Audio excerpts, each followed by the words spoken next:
no desayunaron, están muy aguados. A ver, voy a volver a preguntar. Hola, ¿qué tal? ¿Cómo están? Buenos días. Buenos días. Ahora sí se escuchó. Qué bueno. Primero que nada, pues quiero agradecer a la licenciada Mayela por la invitación. También a Irving, muchas gracias por invitarme, por considerarme para compartir con ustedes en este día tan importante. Y sí, el día de hoy pues me vine para acá de la Secretaría de Salud. Yo estoy en Secretaría de Salud, soy jefe de sector de programas de salud y responsable de salud mental y adicciones. Asimismo, pues también tengo mucho contacto con el VIH, porque en la jurisdicción sanitaria número 4 yo coordino el programa de Coesida. Entonces es un programa que particularmente a mí me gusta bastante, porque verdaderamente es un programa que impacta mucho en la población. Se da uno cuenta del trabajo que uno realiza. Les pido una disculpa si traigo algo de disfonía, pero ando un poquito ronco por los cambios de clima. Yo fíjense que el VIH, les quiero platicar un poquito de cómo fue que yo entré en contacto con el VIH, cómo yo conocí o supe del VIH. Era el año, fíjense, de 1984, cuando se declara y empieza a aparecer en las noticias, en el periódico. Ahorita, pues yo imagino que si esto hubiera pasado actualmente, les estaría saliendo a todos en TikTok y ahí lo estarían viendo. Pero en esta época, fíjense, en el año de 1984, pues no había TikTok, no había Facebook, no había nada de esto. Y en un periódico fue donde aparecía la nota de que se declaraba pandemia, la pandemia del SIDA, decían la pandemia del SIDA. Y yo decía, pues, ¿qué es el SIDA? ¿No? O sea, que empezaba yo a leer y me preguntaba, pues, ¿de qué se trata? ¿No? ¿Qué pandemia? ¿Qué está pasando? O sea, ¿qué es lo que se está regando? Que todos están tan asustados, porque eran unos encabezados en el periódico súper alarmistas, ¿no? De que el SIDA, de que les había desatado el SIDA. Luego, pues ya como que supe yo que se trataba de un virus, y dije, ok, se trata de un virus. Me enteré también a través de los mismos medios de comunicación que era un virus, y que el virus, decían, se contagia, fíjense, se contagia, esto está mal dicho, se contagia a través de las relaciones sexuales. Luego se agarraron porque el lema de este año, del 2023, es, ahorita lo decía el doctor, que lideren las comunidades, porque no puede ser cosa de una sola persona, sino se necesita ser de un movimiento. ¿Por qué les comento esto de lo de que necesita ser un movimiento? Porque el VIH es, podemos decir que la única condición, fíjense, no enfermedad, condición, que ha crecido o se ha desarrollado de la mano de las sociedades civiles. Es la única. Ustedes no van a ver que pase algo semejante con la diabetes o que pase algo con la hipertensión. No existe la cantidad de asociaciones o de sociedades civiles para impulsar o manejar lo que es la diabetes, lo que es la hipertensión o las lipidemias. No te vas a encontrar grupos de eso ni asociaciones civiles. Si llegan a existir, son contadas. Pero, ¿por qué les hago referencia a esto de las comunidades? Porque inmediatamente, poquito después de esto que les digo de que pasó en el 84, en 1985, un actor muy famoso de Hollywood, Rock Hudson, fallece por complicaciones del VIH. Entonces, él sí enferma. Se le desarrolla el VIH, enferma y fallece. Y ahí, pues ya se imaginarán, se hizo todo el destape y se hizo el exposé de Rock Hudson, porque Rock Hudson era un actor muy famoso, muy guapo, todas las mujeres querían con él, y de repente, ¡zas!, pues le pasó igual que Ricky Martin, todas todavía quieren con él, pero pues es gay. Y se descubrió que era gay Rock Hudson. Entonces para ese momento, para esa época, también fue muy fuerte descubrir que Rock Hudson, que todas las mujeres morían por él, pues resulta que no, y resulta que tenía su pareja. Entonces lo expusieron terriblemente, pero eso dio pie, o dio aún más pie todavía, a que la agarraran los sectores conservadores de la sociedad, pues que agarraran de bajada a la comunidad LGBT y los vieron como el foco de dispersión de todo esto, ¿no? Como que ellos son los malos del cuento. Las comunidades, volvemos a lo de las comunidades. ¿Qué fue lo que se hizo? Pues a raíz de eso, todas las diferentes comunidades empezaron a observar que pues sí, se empiezan a crear sociedades civiles, empiezan a agarrar más impulso y empieza la comunidad LGBT a defenderse, ¿sí? Y se empiezan a levantar y empiezan a decir, oigan, pues necesitamos nosotros respuestas, necesitamos saber más. ¿Sí? ¿Por qué? Porque hay mucho desconocimiento y se empieza entonces a trabajar en buscar más información, y en esta información que se encuentra empiezan a hacer algo bien importante en todo esto, se empiezan a educar. Hace un momento, ahorita nos compartía también el doctor, que, y se me hizo bien interesante, o sea, lo de las prácticas de riesgo, ¿sí? No sabían, ¿sí? No sabíamos a ciencia cierta cómo era que se transmitía o no se transmitía. Ahí ya cambió la cosa, fíjense, ya pasamos de la palabra contagio a decir, oye, no, ¿por qué? Porque como se agarró mucho a ciertos grupos de población de bajada, entonces se empezó a estigmatizar mucho, ¿sí? Se estigmatizó bastante el VIH. Entonces, se dio uno cuenta de que era muy necesario ir cambiando algunos paradigmas, algunas formas de pensar. Y entonces pasamos de decir, bueno, de hablar de un contagio, hablamos ahora de transmisibilidad, o sea, ¿es transmisible o no? Entonces se transmite, el virus del VIH se transmite, y ya empezaban ahí a pensar, ok, bueno, es algo que se transmite. Oye, pero que sea VIH, ¿sí? Que seas reactivo, por ejemplo, a una prueba rápida, no te hace, no te pasa en automático a la categoría de enfermo, ¿sí? Hay un libro, hay un texto muy padre de una autora que se llama Susan Sontag, que se llama El cuerpo y sus metáforas, y ahí ella comienza este texto hablando sobre, porque ahorita también la licenciada tuvo ahí el desliz, que me encantó el desliz porque me hizo que me acordara de este libro. Susan Sontag escribe este libro del cuerpo y sus metáforas haciendo referencia o más bien abordando a los pacientes con cáncer. Y ahorita que dijo, por el cáncer y el VIH, y dije yo, pues sí, porque fíjate, Susan Sontag hizo esa asociación, no porque se conmemore hoy, sino porque hablando de cáncer, ella veía que las personas tenían dificultad para nombrar qué es lo que tienen, y en la consulta uno lo ve. Cuando llega una persona a atenderse conmigo, alguna persona que está atravesando algún tratamiento oncológico, dicen, pues eso que tengo, eso que me dio, bueno, pero ¿qué es lo que tienes? ¿Qué es lo que te pasa? El primer paso, fíjense, porque esto se trata de hablar de algunas estrategias para ser más resilientes. Y van a decir, bueno, a ver, no van a decir, yo no me voy a quedar más con la duda. Les voy a preguntar, levante la mano, ¿alguien sabe qué es la resiliencia? Levante la mano, a ver, alto, como si se hubieran puesto desodorante, levántenla bien. A ver, ¿sí saben qué es la resiliencia? ¿Qué es la resiliencia? A ver, ¿quién me puede decir?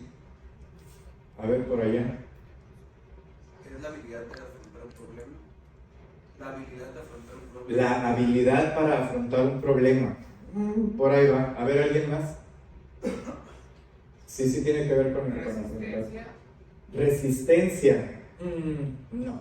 Fíjense que la resiliencia, la palabra resiliencia me gusta mucho. La usamos bastante en psicología, pero es un concepto que nosotros tomamos prestado de la metalurgia, de los metales, porque es una capacidad que tiene el metal de que cuando lo someten a presión muy fuerte, el metal se deforma. Y la resiliencia es la capacidad que tiene el metal de, a pesar de haberse deformado por la presión, volver a adoptar la forma original. Esa es la resiliencia.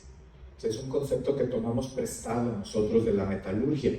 O sea, es la capacidad de los metales de volver a estar en su forma como estaban antes de ser sometidos a una extrema presión o a una deformación.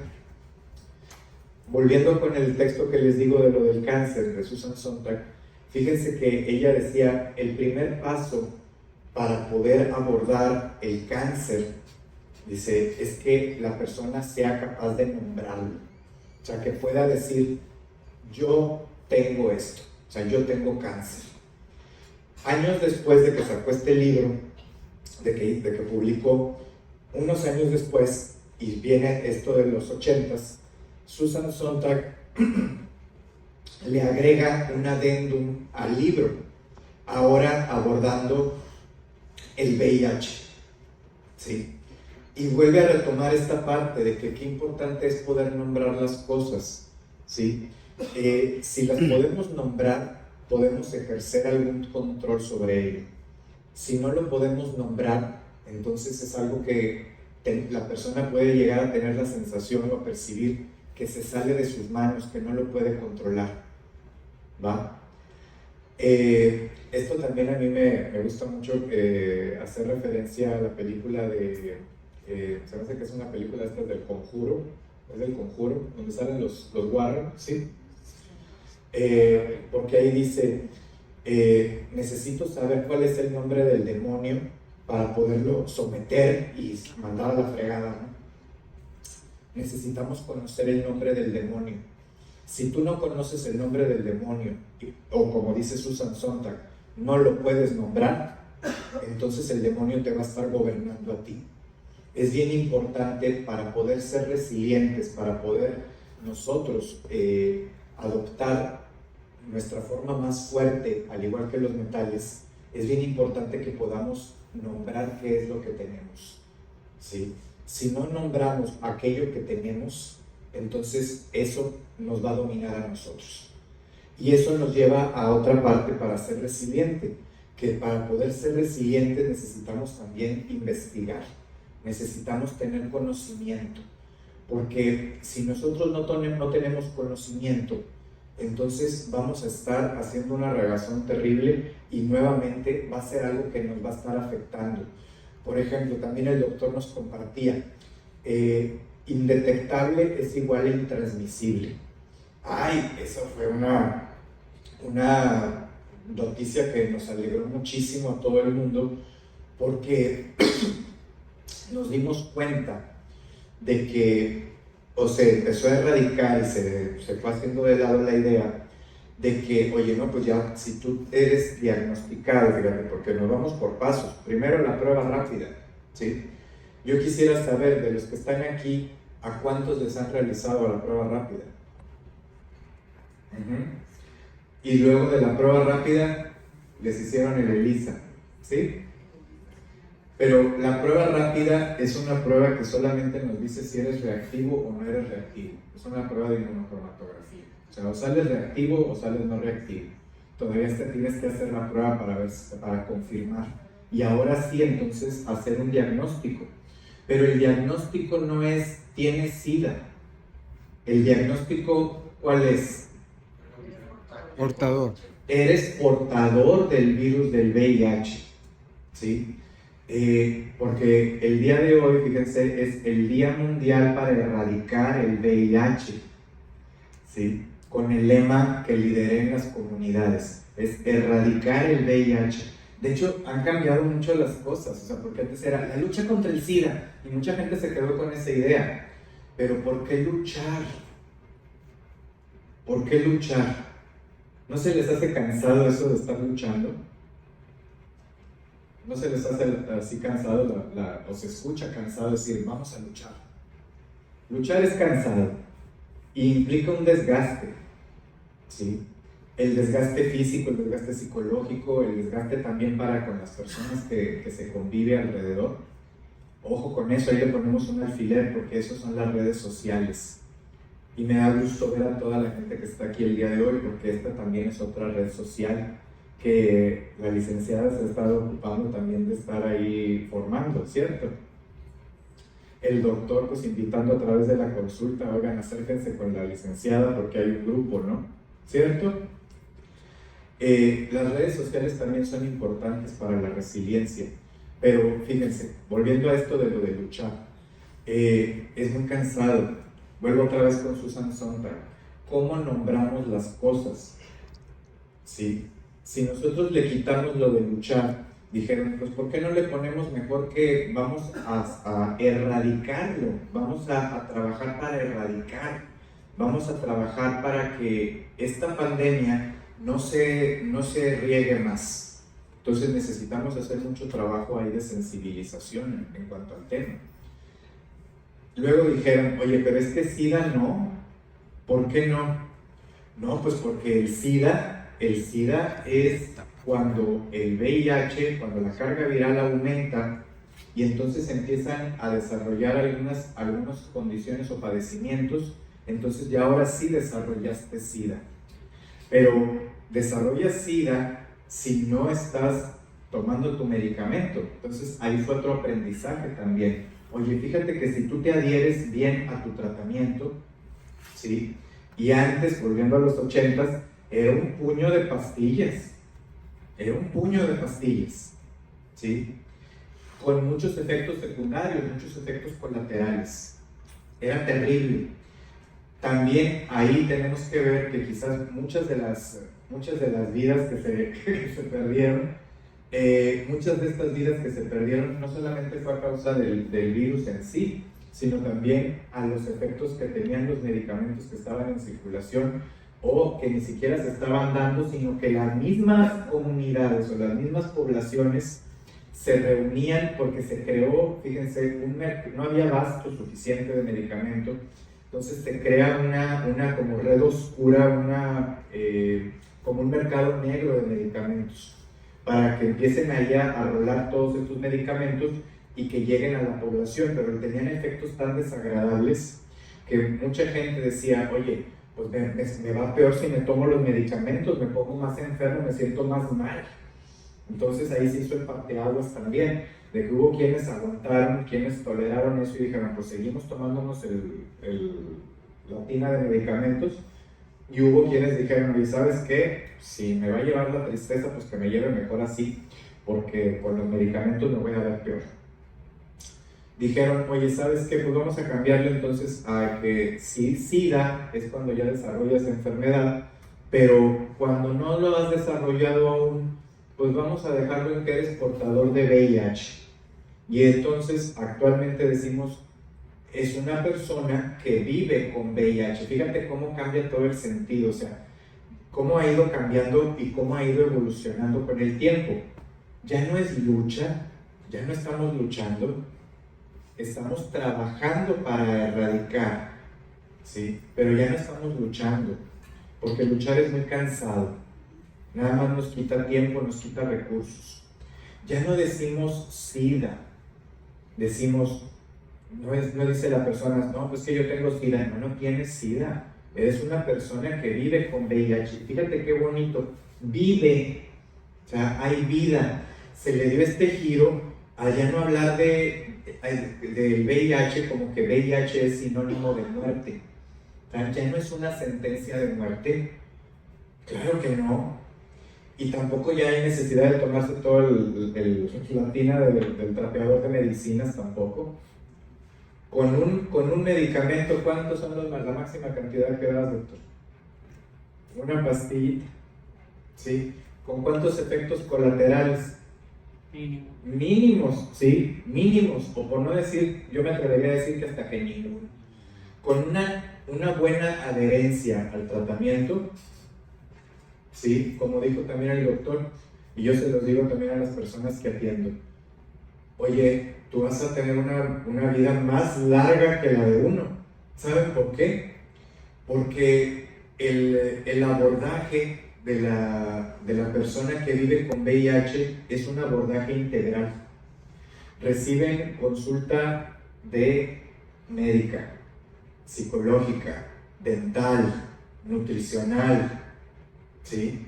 yo quisiera saber cuántas personas de la población abierta, porque bueno, todos tenemos, en línea de vida, todos tenemos la cartilla de vacunación, ¿no?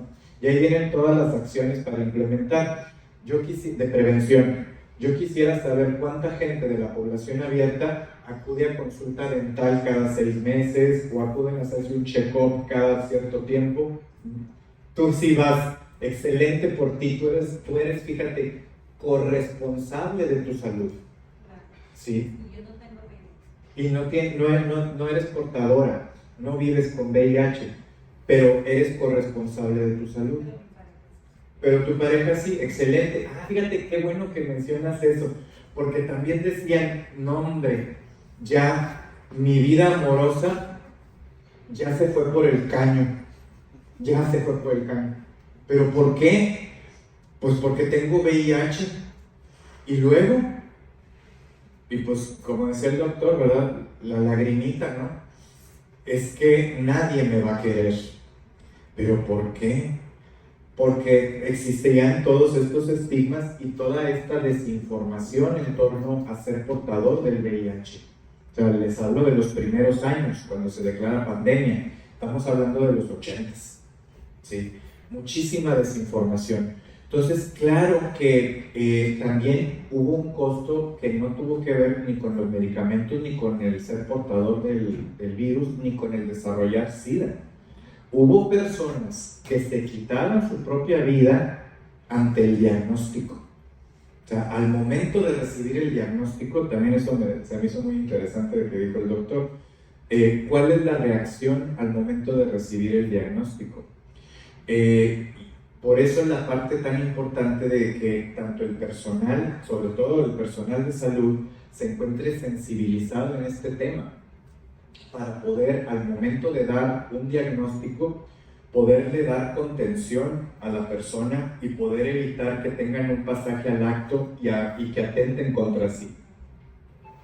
Fíjense que, volviendo con la compañera que nos está acompañando, y el tema del amor, ¿no? O sea, se dice, oye, pues ya pasan los años y se dan cuenta de que dices, oye, pues gracias a este Andolfi, un italiano, que él demuestra otra parte de la ignorancia. No, es que no va a haber amor y tampoco puedes besar a nadie. Ah, me acuerdo muy bien de eso.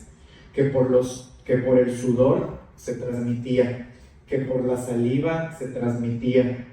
Espérate, pues si no es el COVID.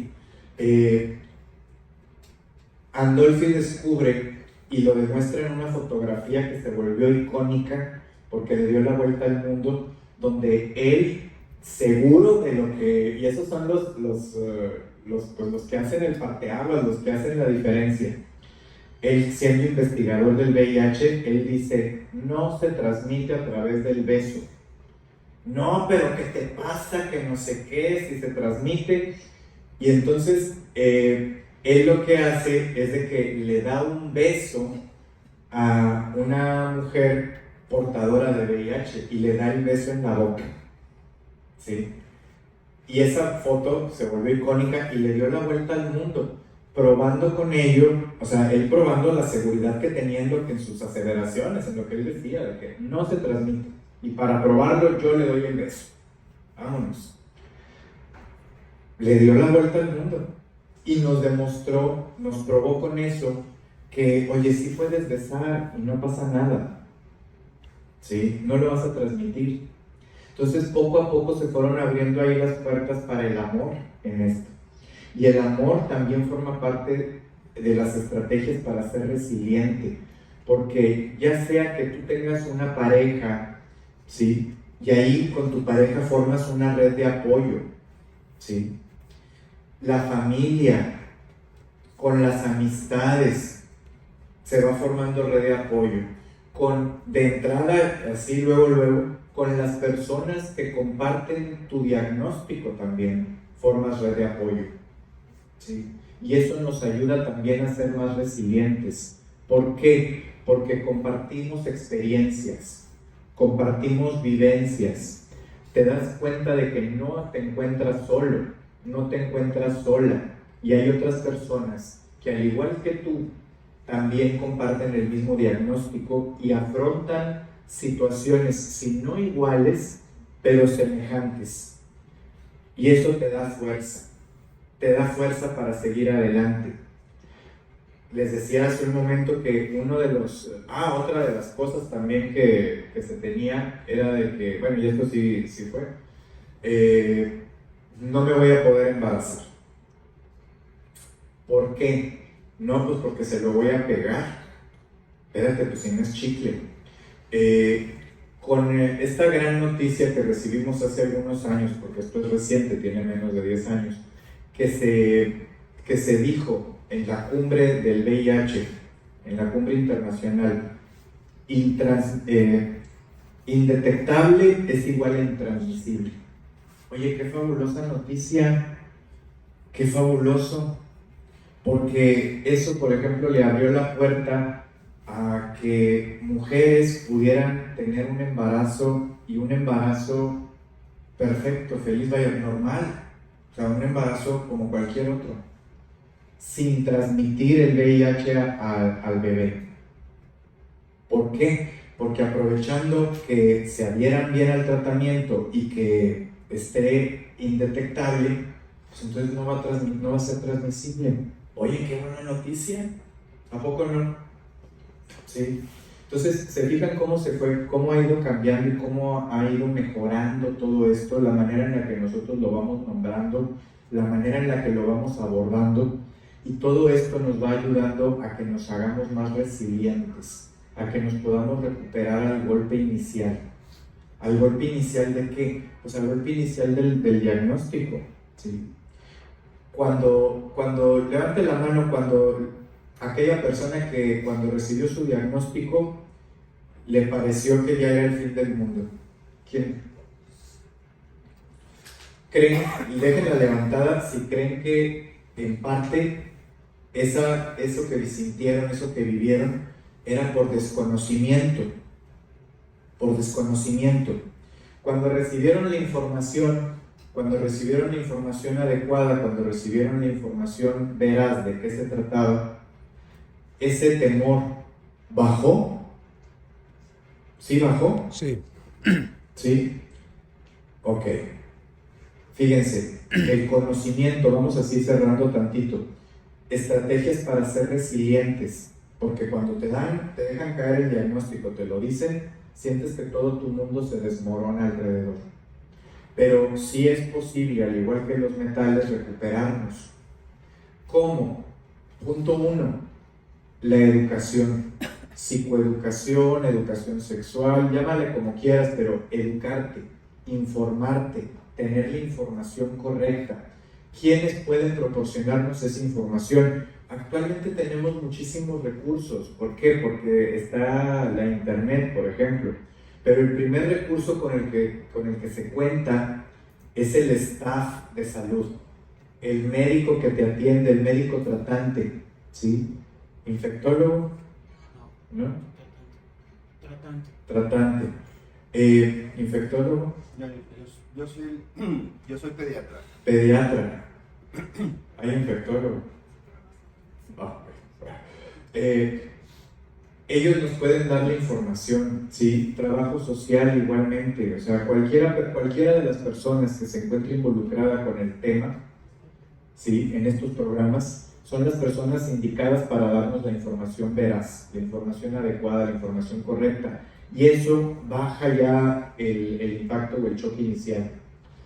Segunda estrategia para poder ser más resilientes, la red social de apoyo, conformar redes sociales de apoyo sólidas, ya sea involucrándose en algún programa, participando activamente en los grupos que se crean dentro de las instituciones de salud, ¿sí?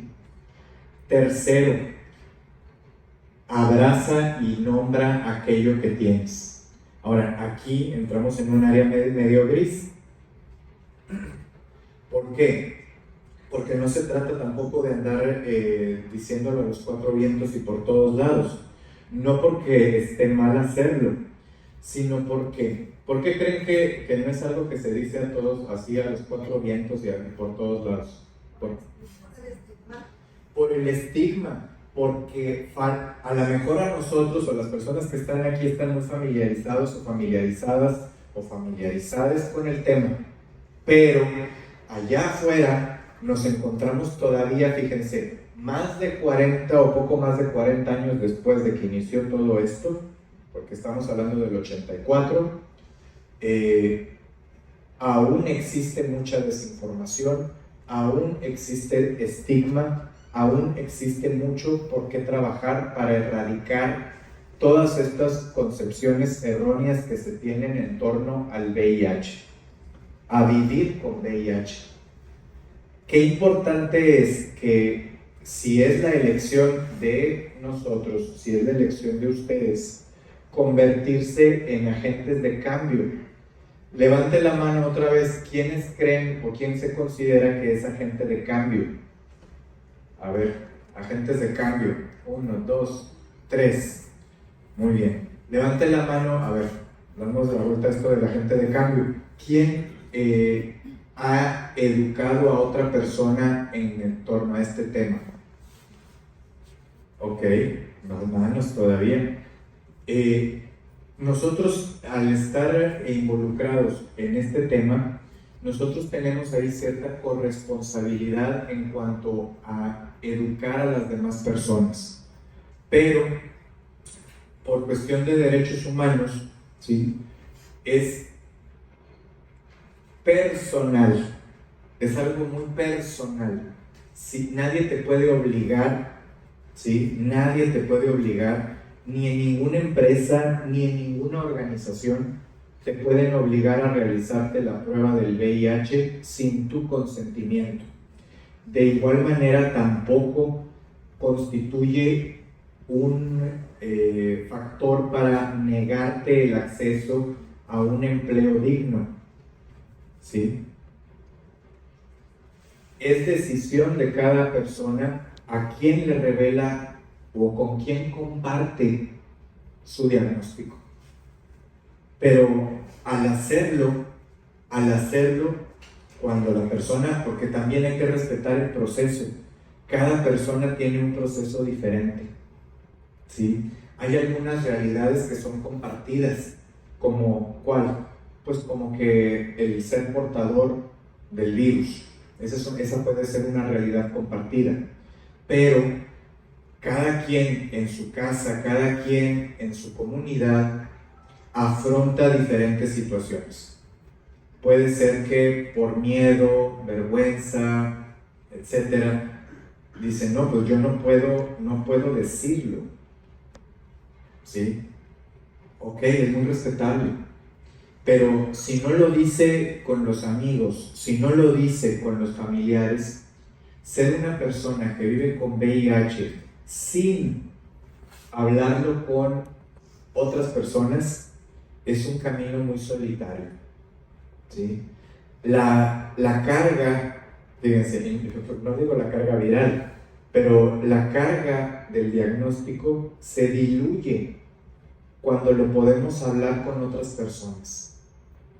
Por eso la red social es tan importante, crear lazos, crear comunidad para poder liderar ese cambio, para poder liderar eso que nosotros necesitamos de convertirnos en agentes de cambio para poder educar a la gente de nuestro alrededor. Aún nos falta bastante, nos falta mucho, pero ahí vamos, ¿sí? Pero es importante también el que podamos nosotros ser respetuosos con los procesos de cada quien, ¿sí? Otra estrategia para la resiliencia, para ser más resilientes, es el adquirir y desarrollar mejores estrategias de afrontamiento. ¿Por qué digo que más y mejores? Porque todos ustedes tienen, todas las personas tenemos recursos. Algunos no son muy familiares, pero otros tantos los ignoramos. Y a veces ni nosotros mismos nos damos el suficiente crédito por los recursos que nosotros tenemos, recursos intelectuales, recursos afectivos, ¿sí? recursos económicos, hay mucha cantidad de recursos. Y puede ser que tú tengas algún recurso y lo ignoras, ¿sí? Por eso el acompañamiento psicológico, ahí entra la otra parte, el acompañamiento psicológico que forma parte del núcleo de salud que brinda la atención, es un excelente o provee un excelente espacio para que la persona pueda trabajar en sí misma y pueda llegar a identificar aquellos recursos y habilidades que ya posee y también identificar aquellos que le hace falta quizás adquirir o desarrollar aún más para poder afrontar de manera más sana, fíjense, afrontar de manera más sana el hecho de ser una persona que vive con VIH. ¿Por qué digo afrontar de manera más sana? Porque me toca también escuchar mucho que dicen o me preguntan, ¿pero está bien o está mal? ¿Está bien o está mal? A ver, espérate, es consulta psicológica, no es un tribunal de justicia. Aquí no se está para juzgar a nadie de que si está bien o que si está mal. La pregunta cuál es, si aquello que estás realizando o aquellos recursos que estás empleando son sanos para ti o no. Olvídate de las demás personas, para ti. O sea, los recursos que tú estás utilizando son o resultan sanos para ti, te aportan en algo, te suman en algo, entonces adelante. Y aquí otra vez volvemos a reconocer la diversidad de recursos que existen, es equiparable a la diversidad de personas que hay. También lo sacamos del cuadro todo esto del VIH, porque fíjense, comencé hablando de Brock Hudson, comencé hablando de la comunidad LGBTQI, pero esto, como dijo también el doctor, no es algo que afecte solamente a la población LGBT, que son considerados grupos vulnerables. No, ¿sí? Si bien es cierto que existen poblaciones clave que atendemos, estas poblaciones clave no son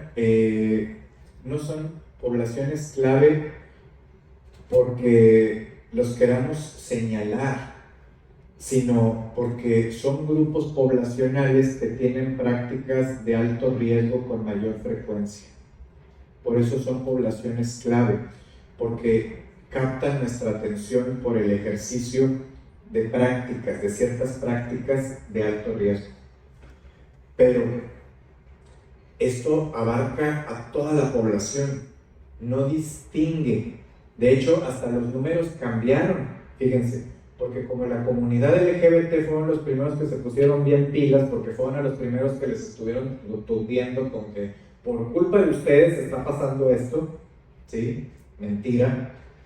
Entonces se pusieron bien pilas, se organizaron en asociaciones civiles que ya estaban conformadas estas asociaciones, nada más que le dieron ahora más énfasis a lo del VIH, porque ya estaban desde la década de los 50, junto con el movimiento feminista, ya estaban en pugna, luchando, ahora trabajando por los derechos humanos. Pero luego llega en los 80 lo del VIH y entonces estas sociedades se empezaron a especializar aún más y dijeron, nosotros nos vamos a dedicar exclusivamente a VIH. Bueno, pues dale. No, pues nosotros nos vamos a dedicar más a los derechos. Y en algunos puntos confluían, o sea, decían, pues es que esto del VIH también va acompañado de los derechos. Algo fabuloso también que no era concebible en los 80s y es una realidad ahora, es el acceso universal a la detección y tratamiento. ¿Sí? Antes solamente algunos cuantos podían llegar a tener algún medicamento o atención, por eso la creación del mercado negro de medicamentos. El sector salud identificó que pues era contraproducente que existiera el mercado negro, entonces dijeron, oye, pues mejor vamos a hacerlo legal que sea universal para todos. ¿Cómo quiera lo van a conseguir? Mejor vamos a dárselos. No, pues, fregón. ¿Cierto? Pero, volvemos. Fíjense, cómo ha ido evolucionando, o sea, cómo ha ido transformándose. No es lo mismo. Ahora hay más opciones. Tenemos acceso a más cosas. Les decía yo que esto se empezó con el movimiento LGBT, ¿sí? Pero decíamos, bueno, pero esto se salió cambiaron las cifras, fíjense, se pusieron tan pilas que los números descendieron en las detecciones en la comunidad LGBT, y adivinen en dónde aumentó. ¿En dónde? ¿En cuál? En los heteros. Particularmente en quiénes? En las mujeres. En las mujeres. Sí, en las mujeres. Ahí fue donde se empezó a elevar el número. Empezó a elevarse el número en mujeres casadas heterosexuales. ¿Sí? Ahí se dio la vuelta. ¿Por qué? Porque de alguna manera ellas, vamos a decir, se confiaban. ¿En qué confiaban? En su marido, ¿sí? Confiaban en su marido, pero el marido era el que andaba llevando y trayendo. ¿Sí? Con esto tampoco quiero que digan, ay, entonces pues no podemos confiar en nadie. No, sí, claro que hay que confiar, porque si no hay confianza, no hay amor. No hay nada, dicen por acá. Si no hay confianza, no hay amor, ¿verdad? ¿O qué amor es ese donde no hay confianza? La confianza es importante, pero tampoco podemos nosotros estar esperanzados a que las demás personas asuman, fíjate, la corresponsabilidad del cuidado personal de nuestra salud. Nosotros necesitamos, por más confianza, por más lo que quieras, ser corresponsables de nuestra salud y hacernos pues nuestros chequeos. También esto es una invitación a tener prácticas sexuales responsables y poner las cartas sobre la mesa con aquella persona con la que nosotros deseamos relacionarnos sexoafectivamente. Es bien importante eso, ¿sí? Entonces, ahorita el día de hoy vine para compartirles estas pequeñas estrategias, pero son pequeñas, grandes estrategias, porque esos pasos nos pueden conducir a ser y volvernos más resilientes. ¿Qué es más resiliente? Volvernos más fuertes, desarrollar más la capacidad de volver a empoderarnos a nosotros mismos y continuar viviendo con VIH. Y eso es una cosa fantástica, ¿no les parece? ¿Cierto? Otra estrategia, antes ya de dejarlos. Levanten la mano. ¿Quién trabaja o quién practica afirmaciones positivas? Levanten la mano. Ok. Falta gente. ¿Qué onda acá? Ustedes no. Importante también, fíjense, el trabajo de las afirmaciones positivas. ¿Se han preguntado o se han puesto a revisar cómo se hablan ustedes mismos? ¿Cómo se hablan ustedes mismas? ¿Cómo se hablan? ¿Se hablan con amor a ustedes mismos? ¿Se hablan con cariño? ¿O se andan tonteando a ustedes mismos y dicen, qué tonto soy? ¿Qué pendejo fui? ¿Sí? ¿Por qué la cago tanto? ¿Sí? ¿Cómo se hablan? O por otro lado, se hablan cuando se miran al espejo y ¿qué se dicen? ¿Se reconocen lo que valen? ¿Se reconocen el camino que han recorrido? ¿Se reconocen sus logros? Valdría la pena, fíjense, que después del diagnóstico, después de recorrer el camino que han recorrido, qué padre sería, y me pregunto si ustedes podrían ser capaces de escribir qué es lo que han logrado en este tiempo. ¿Qué han conseguido? ¿Qué han avanzado? Hagan una lista de logros. La lista de logros también es otra estrategia bien sencilla, nada más necesitas papel y pluma, ¿sí? Y hacer el ejercicio de ser honesto contigo mismo, contigo misma, contigo mismo, para reconocer, identificar qué es lo que has logrado. Un logro, fíjense, puede ser, oye, pues estoy bien adherido a mi tratamiento, no hay consulta que yo no asista, no hay control que no me realice. Esos son logros. Hay personas que se les dificulta por numerosas razones asistir a su consulta. Si tú eres de las personas que logran adherirse a su tratamiento, asistir, tomarse su medicamento a sus horas, que establece sus alarmas, son logros. Si tú dices, porque imagino el doctor también les recalca la importancia de hacer una actividad física, hacer ejercicio. A ver, ¿cuántos hacen ejercicio aquí? Levanten la mano. Les falta, a ver, falta gente. La actividad física también es bien importante y también es otra de las estrategias para ser más resiliente. ¿Por qué? Fíjate. Si no te gusta cargar pesas, si no te gusta hacer nada de eso, perfecto. Pero puedes salir a caminar. Caminar 30 minutos diarios ayuda a combatir la depresión. ¿Sabían? Nada más salir a caminar 30 minutos diarios. Si ya realizas otra actividad más en forma, pues bien por ti. Pero realizar una actividad física también nos ayuda a ser más resilientes. ¿Por qué? Porque tu cuerpo empieza a producir endorfinas, por ejemplo. Te sientes más contento, te sientes más feliz, te motivas más. Conoces a otra gente, no te quedas encerrado en tu casa. Sales, convives. Y hay espacios en donde puedes convivir. Nunca sabes en dónde vas a tener una plática agradable. Fíjense ahorita la plática que estamos teniendo. ¿Sí? Está agradable, ¿no? ¿O no?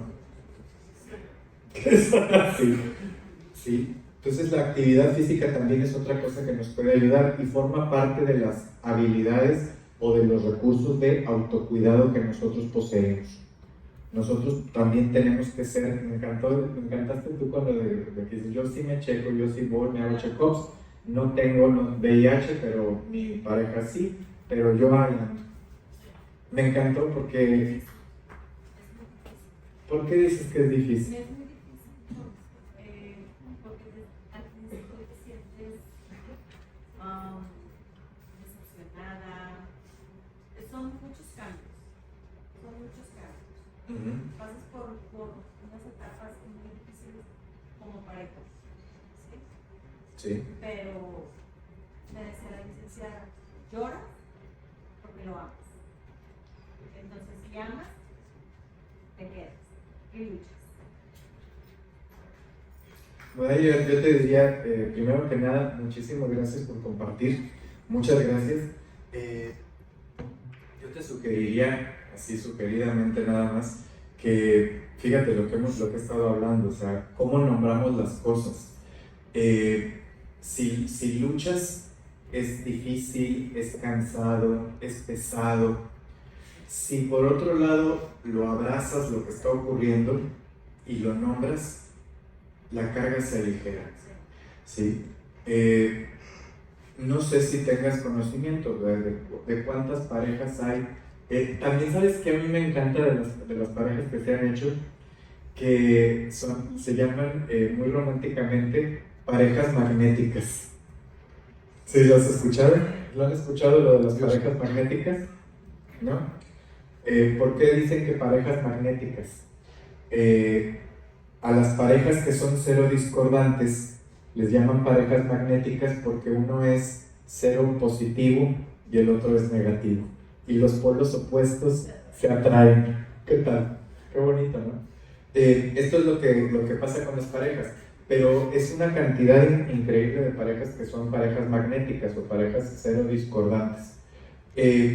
Igualmente, te digo, si vamos cambiando, ¿sí? Y esto es parte de las estrategias para ser resilientes. si nosotros vamos identificando cómo nos hablamos, cómo hablamos las cosas, y vamos haciendo un pequeño paso siguiente para mejorar la manera en la que nos hablamos o hablamos de este tema, ya estamos dando un paso hacia adelante para ser más resilientes. O sea, hay que fijarnos en cómo nos decimos las cosas, ¿sí? Recuerden, educarnos, tener conocimiento. El conocimiento es poder, ¿sí? Tener un conocimiento adecuado, fortalecer nuestras redes sociales de apoyo, revelar nuestro estado serológico a aquellas personas que sean de su confianza y a que ustedes decidan de compartirlo.